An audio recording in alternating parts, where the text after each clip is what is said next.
সুপ্রভাত আমার সকল মিষ্টি বন্ধুদেরকে। কেমন আছো তোমরা সকলে? আই হোপ কি যে যেখান থেকে আমার ব্লগটি এখন দেখছো তোমরা সকলে ভালো আছো। আর অনেক সকালেই কিন্তু আজকে উঠেছিলাম, তবে ব্লগটা শুরু করা হয়নি। সকালবেলা আজকে যেহেতু ছুটি ছিল, মানে গুড ফ্রাইডে ছুটি, তো ছেলেও বাড়িতে আছে আর ছেলের বাবাও বাড়িতে আছে, তো তার জন্য ওদের সঙ্গে গল্প করতে করতে আর ছেলেকে ওই একটু প্র্যাকটিস করাতে বসেছিলাম গানের। কিছু না, আমিও তো গানের গও জানি না, কিন্তু ওই যে ওকে নিয়ে যাই ওখানে, যা কিছু ওকে শেখাই সেইগুলোই চেষ্টা করি, বা ম্যামের কাছ থেকে আমি জেনে আসি, তো সেটাই ওকে একটু বসে শেখাই। আর তাছাড়া কী বলতো, সকালে আজকে উঠে না, যেহেতু রান্নাবান্নার এত চাপ নেই, তার জন্য তো দাদাভাইয়ের সঙ্গে মানে অনেক গল্প শুরু হলে আমাদের মানে আর শেষ হতে চায় না। তো এমনিতেও তো সারাদিন গল্প করার কেউ থাকে না, তোমাদের সঙ্গে প্রত্যেকটা দিন গল্প করি। আর আজকে যেহেতু সকালে তো দাদাভাই মানে ছিল, তো তার জন্য ওর সঙ্গে গল্প করতে করতে অনেকটা মানে বেলা হয়ে গেছে। আর এমনি মানে ব্রাশ টাশ করে দুজনের কোথায় ওই কথা বলতে বলতেই অনেক কথা হচ্ছিল। আর তারপরে আবার ছেলেকেও তুলে ওকে মানে খাওয়ানো, তারপরে আবার ওই যে বললাম একটু হারমোনিয়াম নিয়ে বসেছিল, তারপরে আবার স্কুলেরও পরীক্ষা আছে তার জন্য পড়ানো, এইসব করতে করতে ওই 9:30 মতন বেজে গেছে। তারপরে ওই দাদাভাইয়ের একটা জায়গাতে আজকে ছিল নেমন্তন্ন, মানে আমরা যেখানে থাকতাম আমাদের মানে মেদিনীপুরে, পূর্ব মেদিনীপুরে, তো আমরা তো বর্তমানে এখন হাওড়াতেই আছি। তো আমাদের সবাই নেমন্তন্ন ছিল, তবে কালকে ডাকছিল, তো কালকে যেহেতু স্কুল ছিল তো আমরা যেতে পারিনি, আর মানে সন্ধ্যেবেলা যাওয়াটাও অসম্ভব। আবার আজকের যদি যাই, আজকে আবার ফিরতে হবে, মানে জার্নিটা প্রচুর হয়ে যাবে, তাই বললাম যে না, আমরা যাব না। আর ও ঠিক ডিসাইড করতে পারছে না একা যাবে কি যাবে না, শরীরটাও ভালো নেই, কিন্তু ওদের সঙ্গে ভালো একটা আমাদের সম্পর্ক আছে, তো বললাম যে না, যাও ঘুরে এসো, যেহেতু অনেক করে বলেছে। আর ওখানে যেহেতু ছিলাম অনেক আমাদের হেল্পও করেছে অনেক কিছু, তো তার জন্য ও কী করেছে, সকাল 7টায় যাওয়ার কথা, আর এখন 9:30 বেজে গেছে। এই যে যাবো না করে মোটামুটি ওই একটা যে আমাদের মধ্যে যে একটা সুসম্পর্ক ছিল সেই টানেই কিন্তু আবার গেছে। আর আমরা মা ছেলে যেহেতু বাড়িতেই আছি, রান্নাবান্না তো করতে হবে, তো সবজি সেরকম ছিল না, টুকটাক বাড়ির থেকে নিয়ে এসেছিলাম, ওখানে ওই যা কিছু পাওয়া যায় তুলে নিয়ে এসেছিলাম, ওইগুলো মোটামুটি খাওয়া দাওয়া চলছিল। আর কিছু সবজি আজকে আনতে গেলাম, তোমাদের সঙ্গে শেয়ার করলাম, মা ছেলে মার্কেটে গেছিলাম।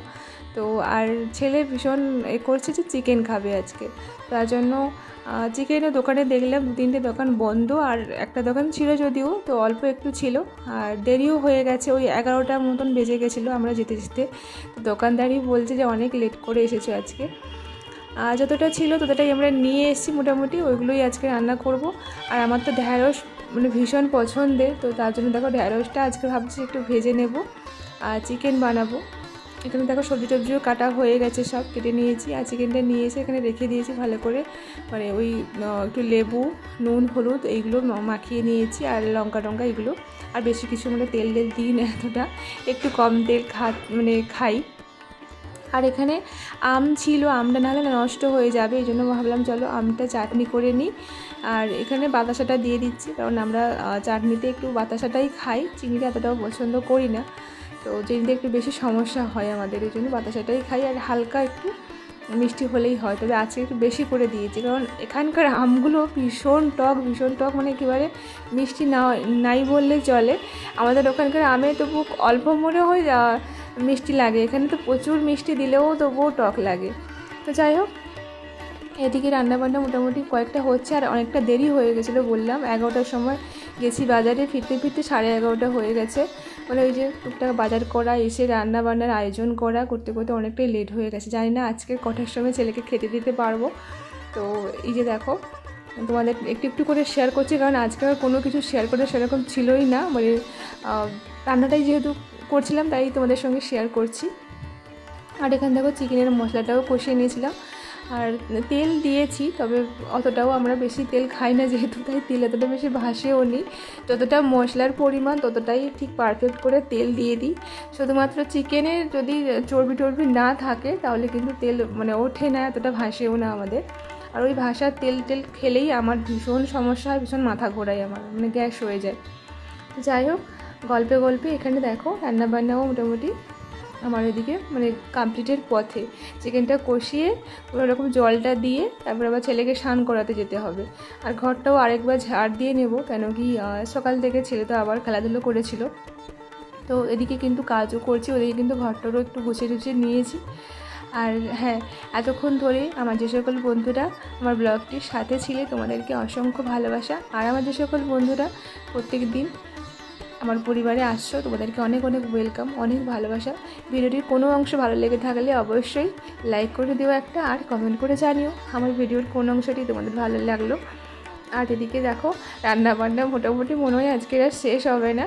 তো ভাবলাম চলো রান্না, যেহেতু মানে লাস্টে এইটা ঝোলটা হচ্ছে তাই ভাবলাম চলো চারদিকটা ভালো করে গ্যাসের উপরে মুছে টুছে রেখে দিই, কারণ তাড়াতাড়ি করে নিলেই হলো। তারপরে স্নান মানে ছেলেকে স্নান করাতে হবে, নিজে স্নান করতে যাব, আর নিচে ফুল তুলতে যেতে হয়, তো অনেকটা সময় লাগে। আর আজকে সত্যিই আজকে অনেকটা দেরি হয়ে গেছিলো খাওয়া দাওয়া করতে। এমনিতেই আমরা মা ছেলে খেয়ে নিই সেই মানে 12টার দিকে, 12টা বা 12:30টার দিকে, খুব বেশি হলে ওই 12:30টাই হয়, নাহলে 12টার সময় আমরা খেয়ে নিই।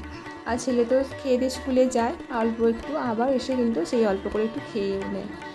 আর হ্যাঁ, এই যে কড়াটা দেখতে পাচ্ছ, এটা না আমি কলেজ লাইফে ওখানে গিয়ে মানে যখন ভাড়ায় থাকতাম একা, তখন কিন্তু এগুলো কিনেছিলাম রান্না করার জন্য। আর এই কড়াইটা মানে ভীষণ ছ্যাঁকা খেতাম, মানে এটা কিসে জানি না, তবু আমার এই যে এটা রান্না হচ্ছে এটাতে আমি সেই ডাটিটা ধরে রান্না বান্না করতে পারি, কিন্তু এটাতে ধরাই যায় না, মানে এটা ঠিক আমি জানি না ওগুলো অ্যালুমিনিয়াম সিলভার, এটা মনে হয় সিলভারই হবে।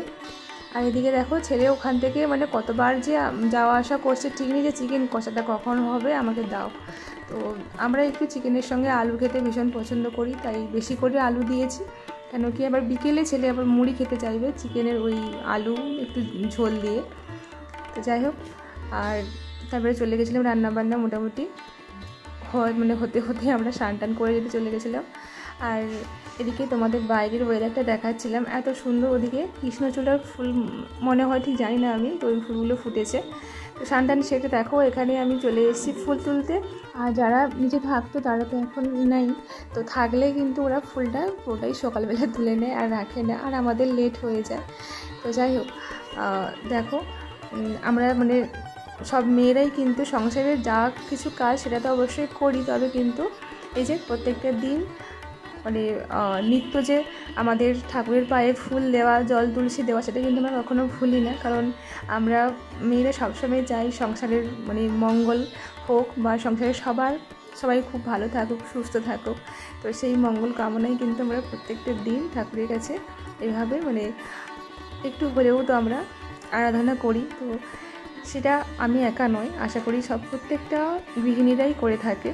আর সেভাবে প্রত্যেক দিনের মতন আমি আজকেও সেটা পুজোটা করে নিলাম। অনেকটা যদিও দেরি হয়ে গেছে, তবুও ওই যে একটা যে আমাদের মানে অভ্যেস হয়ে গেছে, টান হয়ে গেছে যে না ঠাকুরকে পুজো দিতেই হবে। আর এখন এই ঘড়ি কাটাই বাজে মানে সময় হচ্ছে 1:30। ওদেরকে দেখাচ্ছিলাম, ওখানে কলমি শাকের ভাজা করেছি, ঢেঁড়স ভাজা, চাটনি করেছি মানে আমের, আর ওটা চিকেন আর স্যালাড। তো খেতে দিয়ে মা ছেলে রেস্ট নিচ্ছিলাম। আর এখন যেন বিকেলবেলা দেখাচ্ছি এখানে প্রচুর প্রচুর জামরুল হয়েছে, সাদা জামরুল, সেটাই দেখাচ্ছিলাম। আর ছেলে এখানে উপরে খেলতে এসছে, আমিও একটু হাঁটাহাঁটি করি উপরে, তো তাই মা ছেলে দুজনেই ওখানে একটু মানে যেহেতু দাঁড়িয়েছিলাম ভাবলাম চলো তোমাদেরকে একটু দেখাই এখানকার ভিউটা। প্রচুর জামরুল হয়েছিল, আগে অনেকটা হয়ে পড়ে গেছে, ঝরে পড়ে গেছে, আবার মানে ফুলও ধরেছে আর কিছু কিছু হয়েছে। যাই হোক, অন্যের গাছের হাড় লোভ করলেও হবে না কিছু। আর এদিকে জানো তো তোমার দাদাভাই যেহেতু গেছিলো, ও সন্ধেবেলা ফিরেছে 7:30টার দিকে, ওখানে ওদের বাড়ি থেকে ঠাকুরের ভোগ দিয়েছে, তো আমরা কিছুটা নিয়েছি আর কিছুটা ওদেরই স্কুলের একজন স্যার আমাদের এখানেই পাশেই মানে ফ্ল্যাটে থাকেন, তো ওনাকেও কিছুটা দেওয়া হলো। তো চলো আজকে ব্লগটা এখানেই রাখলাম, আর কি কি দিয়েছে সেটাই শেয়ার করছিলাম। চলো টাটা।